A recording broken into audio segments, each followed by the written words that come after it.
sabihin libo-libong beses.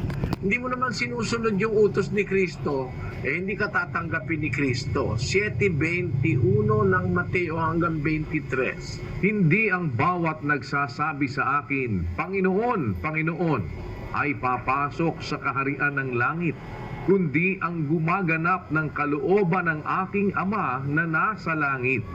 Marami ang magsasabi sa akin sa araw na yaon, Panginoon, Panginoon, hindi baga nagsipanghula kami sa iyong pangalan? At sa pangalan mo'y nangagpalayas kami ng mga demonyo? At sa pangalan mo'y nagsigawa kami ng maraming gawang makapangyarihan? At kung magkagayoy, ipahahayag ko sa kanila, kailan may hindi ko kayo nangakilala, magsilayo kayo sa akin, kayong manggagawa ng katampalasanan. Lord, Lord, sabi ni Kristo, hindi lahat ng nagsasabi sa akin, Panginoon, Lord, papasok sa kaharian ng langit. Bakit? Marami ka magsasabi sa akin sa araw ng paghuhukom, Lord, hindi ba kami nanghula sa pangalan mo? Sa pangalan mo, nagpalayas pa kami ng mga demonyo. Gumawa pa kami ng mga milagro. Kung magkagayo, ipahahayag ko sa kanila, kailan may hindi ko kayo nangakilala, magsilayo kayo sa akin, mga nagsisigawa ng katampalasanan. Yan po ang katapusan ng mga tao. Ang relihiyon ginawang venue of hypocrisy. Kinasangkapan ng relihiyon para kunyari banal, para kunyari sa Diyos, pero ang nakatagong gawain puro kawalanghiyaan. Yun po ang sagot ko, kapatid na Merly. Salamat po sa inyong pagdalo. Sana naunawaan nyo aking sagot. Salamat po, Brother Eddie. Salamat po at punta naman po tayo sa Talavera, Nueva Ecija. Si kapatid na Jerry Caballero at kapatid na Edwin Magtarabog kasama natin mga panaw. Go ahead, Nueva Ecija. Magandang gabi, kapatid na Eli. Ang itatanong ko po ay isa lang. Sino ang naging saan nakuha ni Cain ang napangasawa niya? Basahin natin ang 5, versikulo 4 ng Henesis. At ang mga naging araw ni Adam pagkatapos na maipanganak si Seth ay 800 taon at nagkaanak ng mga lalaki at mga babae. Marami palang anak na lalaki at babae si Eva at si Adan Hindi naman katakata kayo kasi utos ng Diyos, kapatid, na magpakarami sila pagkalalang sa kanila ng Diyos, inutusan, magpakarami kayo, magpalaanakin kayo, kalatan ninyo ang lupa, ayon, at inyong supilin.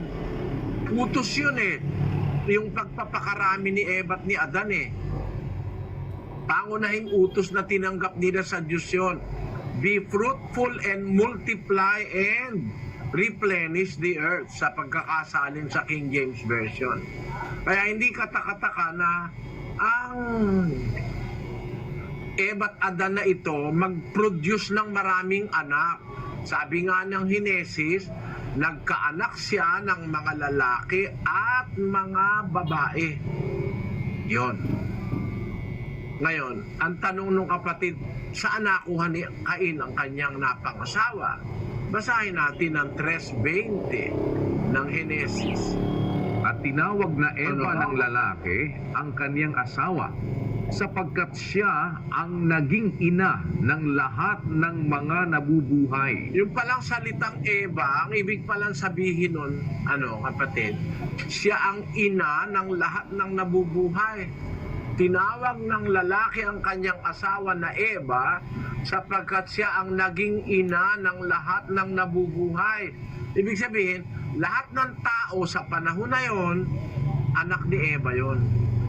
Kaya kung tanong mo saan kumuha si Cain ng mapapangasawa, dito sa mga naging anak ni Eva, maaaring kapatid niya at maaari ring pamangkin niya. Kasi habang lumalakad ang panahon, yung mga anak ni Adan, nagmumultiply yun Pwedeng mag-produce yun ng mga anak, pwedeng lalaki, pwedeng babae. Kaya kung halimbawa, 40 anyo si Cain. Pwede siyang magkaroon ng pamangkin na 20 anyos.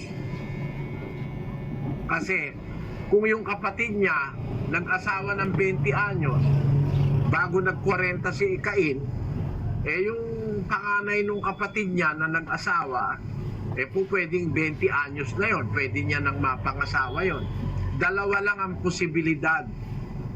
Anak ni Eva at ni Adan at pamangkin ni Cain, pwede niyang mapangasawa. Yun ang pinakamalalapit na pwedeng ma-produce ni Eva at ni Adan Kasi yung mga unang pinanganak ni Eva at ni Adan, pag nag-asawa yon, magiging magiging pamangkin ni Cain yun pwedeng mapangasawa niya yun. Pwede rin namang mapangasawa niya mismong isa sa kanyang mga kapatid. Nung panahon na yun naman, di naman bawal na magkaasawa ka ng kapatid o ng pamangkin. Bandang huli na lang ipinagbawal ng Diyos yun sa Israel. Kasi nga, nag-umpisa pa lang ang tao noon, wala pang maraming tao. Kaya ang magiging asawa ng isa't isa sa kanila, yun mismo kanilang mga kamag-anak. At ang ipinagkakamali ng iba riyan, yung sinasabi doon sa Genesis 4:16, ang sabi roon, At umalis si Cain sa harapan ng Panginoon at tumahan sa lupain ng Nod sa silanganan ng Eden. At nakilala ni Cain ang kanyang asawa at siya'y naglihi at ipinanganak si Enoch. At siya'y nagtayo ng isang bayan at tinawag ang bayan ayon sa pangalan ng kanyang anak, Enoch. ang kasaysayan, sabi ng tinulat ni Propeta Moises, nung umalis si Cain sa harap ng Panginoon pagkatapos na siya'y sumpain ng Diyos dahil pinatay niya ang kanyang kapatid na si Abel, pumunta siya sa lupain ng Nod. At pagdating niya sa lupain ng Nod, nakilala niya ang kanyang asawa at naglihi at ipinanganak si Enoch. Ang pagkakamali nung iba, kung salita diyang nakilala, akala nila ang kahulugan nung nakilala, pagdating sa Enoch, dun lang nakilala ni Cain yung kanyang asawa. Hindi nila alam kung paano ang gamit nung salitang nakilala sa Genesis. Ang gamit nung salitang nakilala, nagkaroon ng pagsisiping, nagkaroon ng sexual intercourse.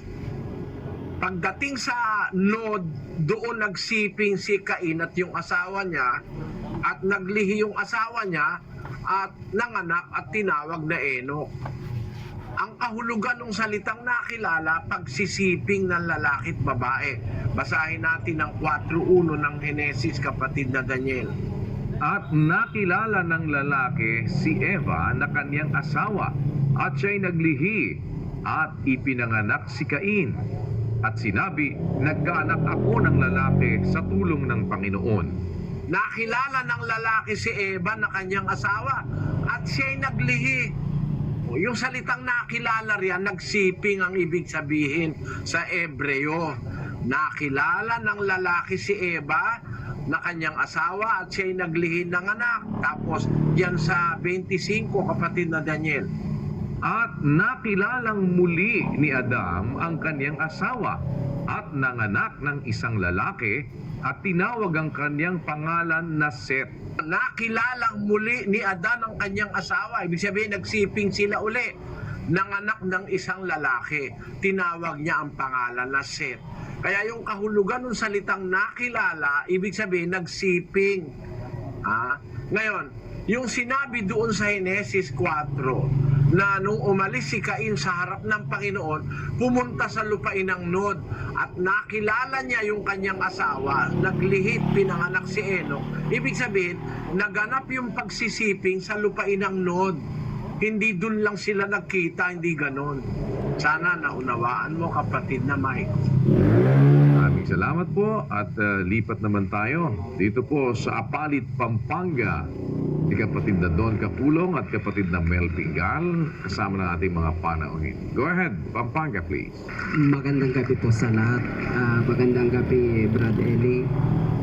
May kinalaman po yung tanong ko sa pahayag po ni Kristo na ang sabi po niya at ito ang buhay na walang hanggan, ang makilala kanila bilang iisang Diyos na tunay At ang pahayag din po ng Panginoong Diyos, ang Ama po, na ang sabi po niya ay, ako ang Diyos at walang iba liban sa akin. Ang gumugulo po sa isipan ko at sa iba pa siguro, Brother Eli, kung Diyos po ang ating Panginoong Hesukristo na yun pong itinuturo sa Biblia at Diyos din po ang Ama, hindi po kaya kontra ito sa pahayag mismo ng Ama. Sana po ay maliwanagan po kami at maraming salamat po.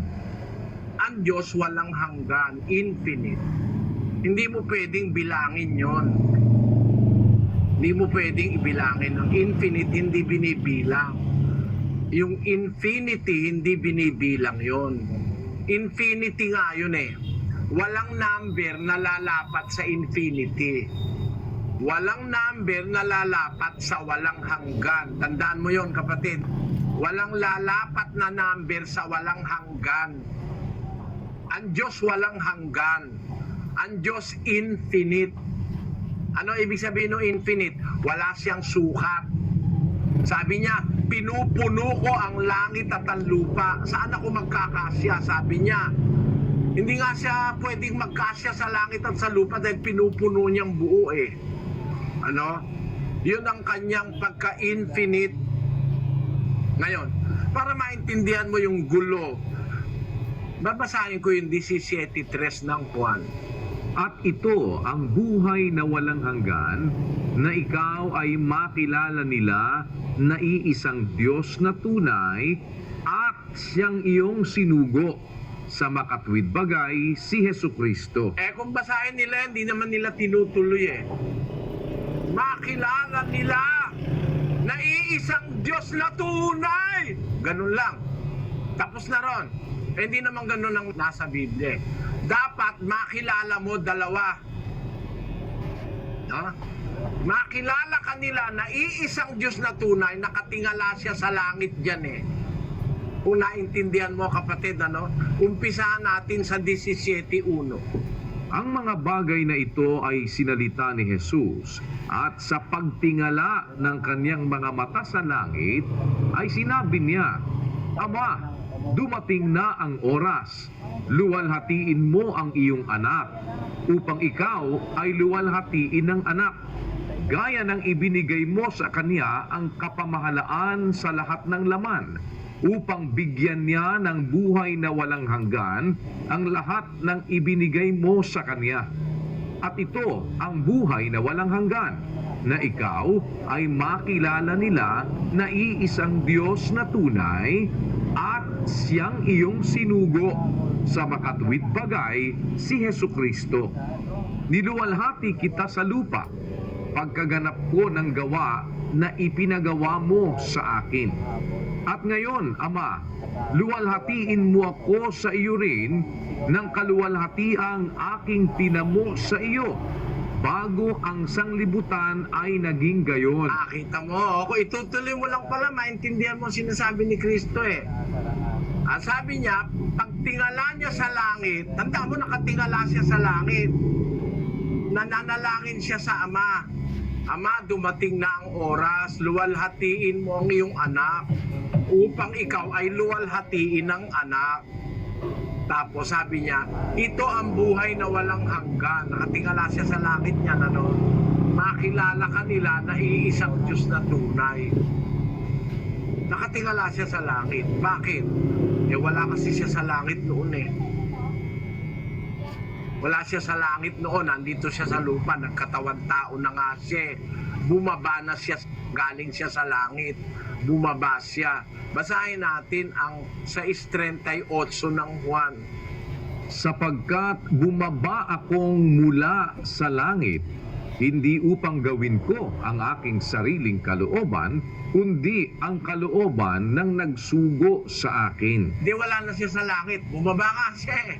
Saan siya galing? Sa langit. Meron man tao sa langit na nag-umpisa sa langit? Wala nun. Walang tao sa langit.